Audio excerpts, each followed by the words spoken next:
ഈശോയിലെ സ്നേഹം നിറഞ്ഞ മാതാപിതാക്കളെ, നമ്മൾ ക്രിസ്മസിനോട് അടുത്ത് ഒരുങ്ങിക്കൊണ്ടിരിക്കുകയാണ്. ഇനി ഏകദേശം 15 ദിവസം കൂടി, 2 ആഴ്ച കൂടിയുണ്ട് ക്രിസ്മസിൻ്റെ അടുത്തൊരുക്കത്തിനായിട്ട്. ഈ ക്രിസ്മസ് വിശുദ്ധ അഗസ്റ്റിൻ പറയുന്നത് പോലെ ദൈവം വെണ്ണിൽ നിന്ന് മണ്ണിലേക്ക് വന്നത് മനുഷ്യരെ സ്വർഗത്തിലേക്ക് കൊണ്ടുപോകാൻ വേണ്ടിയിട്ട്, പാപികളായ മനുഷ്യരെ വിശുദ്ധീകരിച്ച് സ്വർഗത്തിനെ അവകാശികളാക്കുവാൻ, സ്വർഗം സ്വന്തമാക്കുവാൻ വിളിക്കുവാനാണ് ക്രിസ്മസ് നമുക്ക് നൽകുന്ന സന്ദേശമെന്ന് വിശുദ്ധ അഗസ്റ്റിനോസ് അദ്ദേഹത്തിൻ്റെ ആത്മകഥയിൽ എഴുതി വെച്ചിട്ടുണ്ട്. നമ്മുടെ ജീവിതം നമ്മൾ നോക്കുമ്പോൾ, ക്രിസ്മസിനെ കുറിച്ച് ചിന്തിക്കുമ്പോൾ ആദ്യം നമുക്ക് ഓർമ്മ വരുന്നത് പുൽക്കൂടാണ്. പുൽക്കൂട് അല്ലെങ്കിൽ കാലിത്തൊഴുത്ത്, ബെത്ലഹേമിലെ കാലിത്തൊഴുത്ത്. ആ കാലിത്തൊഴുത്തിൽ പ്രകാശം ഉണ്ടായിരുന്നില്ല. തൊഴുത്തിലെ മൃഗങ്ങളും കന്നുകാലികളും ആടുമാടുകളൊക്കെ ആയിരുന്നു ഉണ്ടായിരുന്നത്. അവിടെ ഒരു പ്രകാശം ഉണ്ടായിരുന്നില്ല. ദുർഗന്ധം വമിക്കുന്ന ഒരു അവസ്ഥ. നമുക്കറിയാം, തൊഴുത്ത് എന്ന് പറയുമ്പോൾ നമുക്കെല്ലാവർക്കും അറിയാം, ദുർഗന്ധം വമിക്കുന്ന ഒരവസ്ഥ, അത്രയും വൃത്തികേടായി കിടക്കുന്ന ഒരു സ്ഥലം. പക്ഷേ ദൈവപുത്രൻ തനിക്ക് ജനിക്കാനുള്ള സ്ഥലം കണ്ടെത്തിയത് ആ ഒരു കാലിത്തൊഴുത്താണ്. എന്തുകൊണ്ടാണ് ദൈവപുത്രനായ ഈശോ മനുഷ്യനായിട്ട് ജനിക്കാനായിട്ട് ഒരു കാലിത്തൊഴുത്ത് കണ്ടെത്തിയത് ചോദിക്കാമോ? ഒന്നാമത്തെ കാരണം പറയുന്നത്, ദൈവവിശ്വാസത്തിന് പറയുന്നത് ആ എളിമയുടെ അത്രയും ഏറ്റവും താഴ്ന്നമായിട്ട് തന്നെ ശൂന്യവൽക്കരിച്ചുകൊണ്ട് എളിമയുടെ രൂപം സ്വീകരിച്ച് മനുഷ്യനായിട്ട്, മനുഷ്യന്മാരിലെ ഏറ്റവും നികൃഷ്ടമായിട്ടുള്ള ജനനം അവിടുന്ന് ഈശോ കാഴ്ചവെക്കുക ചെയ്തത്. ഇത് നമുക്ക് മനസ്സിലാക്കേണ്ട ഒത്തിരിയേറെ സന്ദേശങ്ങളുണ്ട്. നമ്മുടെ ജീവിതത്തിലെ കാലിത്തൊഴുത്താകുന്ന ഒത്തിരിയേറെ പ്രശ്നങ്ങളും പ്രയാസങ്ങളും ബുദ്ധിമുട്ടുകളും നേരിടുമ്പോൾ സന്തോഷത്തോട് കൂടിയിട്ട് ദൈവത്തിൻ്റെ മഹത്വം ദർശിച്ചുകൊണ്ട് അവിടുന്ന് നന്ദി പറയാനായിട്ട്, സ്തുതിക്കാനായിട്ട് നമുക്ക് സാധിക്കണമെന്നാണ് ഈ കാലിത്തൊഴുത്ത് വന്ന് പറക്കുന്ന ഈശോ നമുക്ക് നൽകുന്ന സന്ദേശം. ഒരു മനുഷ്യൻ്റെ ജീവിതത്തിലെ ഒത്തിരി പ്രതികൂല സാഹചര്യങ്ങൾ, പ്രതിസന്ധികൾ കടന്നു വരുമ്പോൾ നിരാശപ്പെടാതെ പ്രത്യാശയോട് കൂടിയിട്ട് ദൈവത്തെ നോക്കി അവിടുന്ന് നന്ദി പറയാനായിട്ട്, സ്തുതിക്കാനായിട്ട്, ആരാധിക്കാനായിട്ടുള്ള ഒരു അനുഗ്രഹമാണ് ഓരോ ക്രിസ്മസും നമുക്കായിട്ട് വെച്ച് നീട്ടുന്നത്. ജീവിതത്തിലെ പ്രശ്നങ്ങളെ ഇല്ലാത്ത വ്യക്തികളില്ല, ജീവിതത്തിലെ കഷ്ടപ്പാട് ഇല്ലാത്ത വ്യക്തികളില്ല. ഈ കാലത്തോടത്ത് നമ്മൾ ചിന്തിക്കുമ്പോൾ കഷ്ടപ്പാടിൻ്റെയും കഠിന അധ്വാനത്തിൻ്റെയും ഒത്തിരിയേറെ കഥകളും അനുഭവങ്ങളും ഓരോ തൊഴുത്തിനും പറയാനുണ്ട്. അതുകൊണ്ട് ഈ തൊഴുത്തിൻ്റെ അവസ്ഥയിലേക്ക് നമ്മൾ മാറുമ്പോൾ, ഒറ്റപ്പെടുന്ന അവസ്ഥയിലേക്ക് മാറുമ്പോൾ, കഷ്ടപ്പെടുന്ന അവസ്ഥയിലേക്ക് നമ്മൾ മാറുമ്പോൾ നമ്മൾ നോക്കേണ്ടത് ദൈവത്തിലേക്കാണ്. എന്നിട്ട് മാലാഖമാർ പാടിയതുപോലെ അത്യുന്നതങ്ങളിൽ ദൈവത്തിന് മഹത്വം, ഭൂമിയിലെ ദൈവകൃപ ലഭിച്ചവർക്ക് സമാധാനം.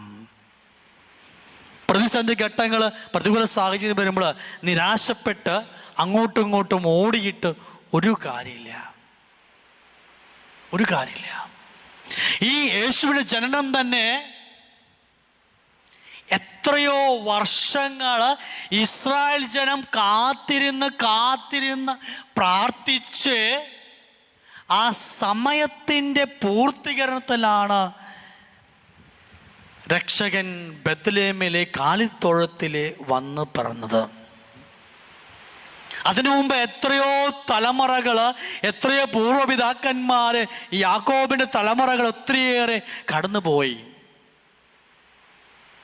പക്ഷേ ദൈവത്തിൻ്റെ സമയത്ത് മാത്രമാണ് ആ രക്ഷകൻ കാലിത്തൊഴുത്തിൽ വന്ന് പിറന്നത്. ഇവിടെ ഒരു കാത്തിരിപ്പുണ്ട്. എത്ര തലമുറകൾ കാത്തിരുന്നറിയോ? ഈ കാത്തിരിപ്പിൻ്റെ പൂർണ്ണതയാണ് ക്രിസ്മസ്. ദൈവാനുഗ്രഹത്തിൻ്റെ, ദൈവ അഭിഷേകത്തിൻ്റെ ഒരു കാത്തിരിപ്പാണ് ക്രിസ്മസ്. നമ്മുടെ ജീവിതത്തിലെ പ്രതിസന്ധി വരുമ്പോൾ ദൈവത്തിൻ്റെ സമയത്ത്, നമ്മുടെ സമയത്തിനല്ല, ദൈവത്തിൻ്റെ സമയത്തിനായിട്ട് നമ്മൾ കാത്തിരിക്കണം. നമുക്കതിന് ക്ഷമയില്ല. കഴിഞ്ഞ ദിവസം ഒരു ചേച്ചി വിളിച്ച്, അച്ഛാ ഒന്ന് പ്രാർത്ഥിക്കും, ഞാൻ 13 വർഷമായി എൻ്റെ ഭർത്താവിന് കിഡ്നിയുടെ അസുഖമുണ്ട്. 13 വർഷമായിട്ട് ഞാൻ പ്രാർത്ഥിച്ചുകൊണ്ടിരിക്കുക. എൻ്റെ ഈ കർത്താവ് എൻ്റെ കാര്യത്തിൽ മാത്രം അത്ഭുതം പ്രവർത്തിക്കുന്നില്ല. കിഡ്നി മാറ്റിവെക്കാനാണ് ഡോക്ടർമാർ പറയുന്നത്. കിഡ്നി മാറ്റിവെക്കാൻ എനിക്ക് സമ്മതമല്ല. കർത്താവ് അത്ഭുതം പ്രവർത്തിക്കണം.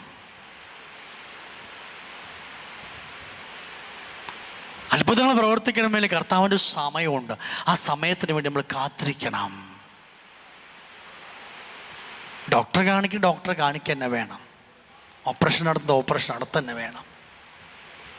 അത്ഭുതം നടക്കലൊക്കെ അത് കർത്താവിൻ്റെ അത് വിട്ടുകൊടുക്കുക. നമ്മൾ പിടിവാശി പിടിച്ച് ഞാൻ ഡോക്ടറെ കാണില്ല, അത്ഭുതം പ്രവർത്തിക്കാൻ പറഞ്ഞാൽ അത് പിടിവാശിയായി മാറും. കർത്താവിൻ്റെ സമയത്തിന് നമ്മൾ വിട്ടുകൊടുത്ത്, നമ്മുടെ ഈ ഈശോയുടെ ജനനത്തിന് മുമ്പായിട്ട് ഒത്തിരി തലമുറ കടന്നുപോയി. ആ തലമുറകളെ ഒത്തിരി പ്രാർത്ഥിച്ചു, രക്ഷനെ കാണാൻ പറ്റുമെന്ന് വെച്ചിട്ട് അവർക്കൊന്നും കാണാൻ പറ്റിയില്ല, അനുഭവിക്കാൻ സാധിച്ചില്ല.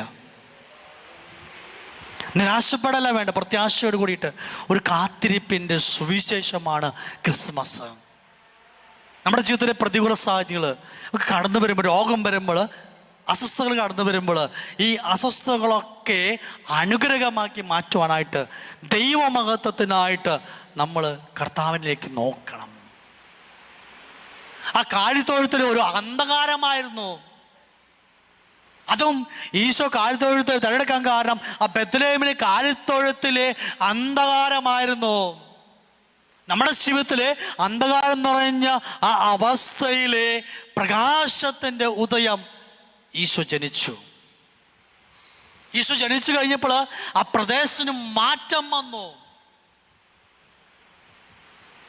അവിടെ കാലിത്തൊഴുത്തിന് മുകളിൽ ഒരു നക്ഷത്രം പ്രത്യക്ഷപ്പെട്ടു.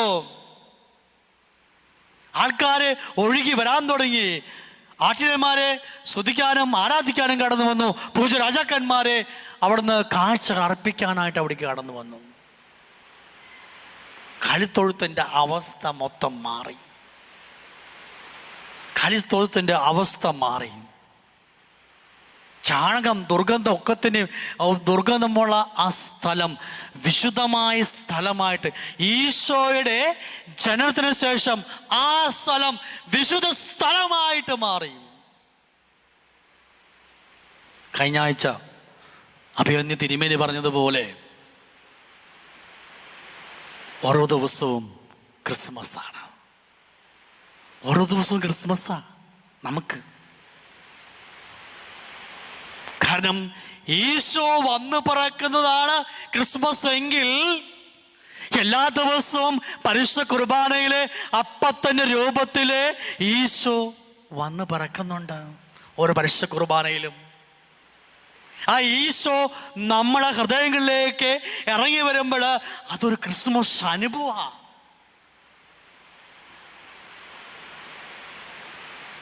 ഇവർക്ക് വേണ്ടിയിട്ടല്ല, എനിക്ക് വേണ്ടി ഈശോ എൻ്റെ ഹൃദയത്തിലാണ് വന്ന് പിറക്കുന്നത്.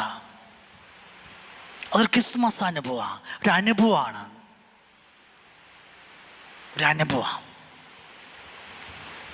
നമുക്ക് ഈ പരിശുദ്ധ കുർബാന അനുഭവിക്കാനായിട്ട് സാധിക്കുന്നില്ല എന്നതാണ് ഏറ്റവും വലിയ സങ്കടകരമായിട്ടുള്ള, പ്രയാസകരമായിട്ടുള്ള ഒരു സത്യാവസ്ഥ. കഴിഞ്ഞ ദിവസങ്ങളിൽ സ്കൂളിലെ 10ാം ക്ലാസ് കുട്ടികൾക്ക് ഒരു ഏകദിന ധ്യാനത്തിന് പോയപ്പോൾ ഞാൻ അവിടെ ചോദിച്ചൊരു കാര്യമുണ്ട്. പ്രത്യേകിച്ച് എല്ലാം പെൺകുട്ടിലായിരുന്നു. ഏകദേശം 300-ലധികം എല്ലാ മതസ്ഥരും ഉണ്ട്. ക്രിസ്ത്യാനി ഉണ്ട്, ഹിന്ദു, മുസ്ലിംസ് ഒക്കെ ഉണ്ട്. നിങ്ങളുടെ അപ്പനും അമ്മയും നിങ്ങളെ സ്നേഹിക്കുന്നുണ്ടെങ്കിൽ നിങ്ങൾക്ക് അനുഭവം ഉണ്ടെങ്കിൽ കൈ പൊക്കാൻ പറഞ്ഞു. നിങ്ങൾ ഞെട്ടും, ഞാനും ഞെട്ടി. 20% പേരാണ് കൈപ്പൊക്കിയുള്ളത്. ബാക്കി 80% പേരും കൈപ്പൊക്കിയില്ല. ഞാൻ ചോദിച്ചു, എന്താ മക്കളെ നിങ്ങൾ കൈപ്പൊത്ത? ഞങ്ങൾക്കങ്ങനെ സ്നേഹിക്കുന്നത് തോന്നണില്ല എന്ന്. അനുഭവമില്ല.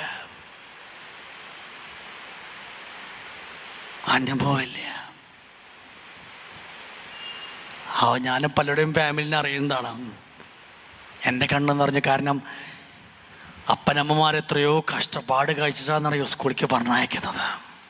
പക്ഷേ ഈ സ്നേഹത്തിൻ്റെ അനുഭവം അവർക്കില്ല. ഈ പരിശുദ്ധ കുർബാനയുടെ അനുഭവം അവർക്കില്ല. അപ്പം എനിക്ക് തോന്നിയൊരു ഒരു ചിന്ത എന്ന് പറയോ, ഇവിടെ ഒരു ബക്കറ്റിൽ വെള്ളം വെച്ചിട്ടുണ്ട്. ബക്കറ്റ് വെള്ളം നിറഞ്ഞിരിക്കുന്നുണ്ട്. അതിൻ്റെ ചുറ്റും ചെടികളുണ്ട്. പക്ഷെ ചെടിക്ക് വെള്ളം കിട്ടണില്ല. എന്നാൽ വെള്ളമുണ്ടോ? വെള്ളമുണ്ട്. ചെടിക്ക് വെള്ളം കിട്ടിയാലാണ് അതിനെ ആ വെള്ളം വലിച്ചെടുത്ത് അവനെ അനുഭവിച്ച് അവന് വളർച്ചയ്ക്ക് കൂടുതൽ ഫലം കൊടുക്കാനായിട്ട്, കൂടുതൽ പുഷ്പങ്ങൾ ഉണ്ടാകാനായിട്ട്, കൂടുതൽ സുഗതപ്പെടുത്താനായിട്ട് സാധിക്കണം.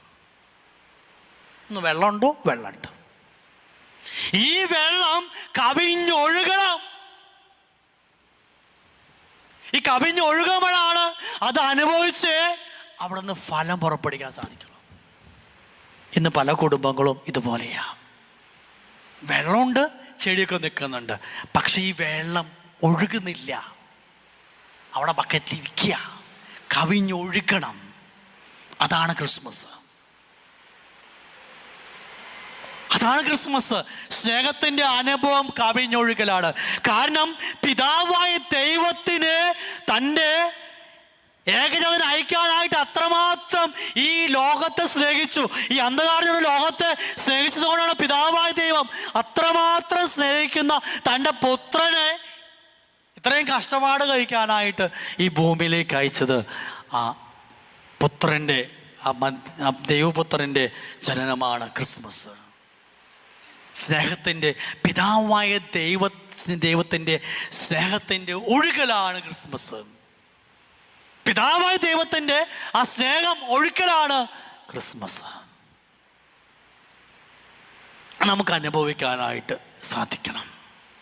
അനുഭവിച്ച് കഴിയുമ്പോഴാണ് അതിൻ്റെ ഫലങ്ങൾ പുറപ്പെടുവിക്കാനായിട്ട്, സ്നേഹത്തിൻ്റെ ഫലങ്ങൾ, ആത്മാവിൻ്റെ ഫലങ്ങൾ പുറപ്പെടുവിക്കുവാനായിട്ട് നമുക്ക് സാധിക്കുക. അതിനായിട്ട് ദൈവം നിങ്ങൾ സമൃദ്ധമായിട്ടും ആസ്വദിച്ച് അനുഗ്രഹിക്കട്ടെ. പിതാവിൻ്റെയും പുത്രൻ്റെയും പരിശുദ്ധാത്മാവിൻ്റെയും നാമത്തിൽ.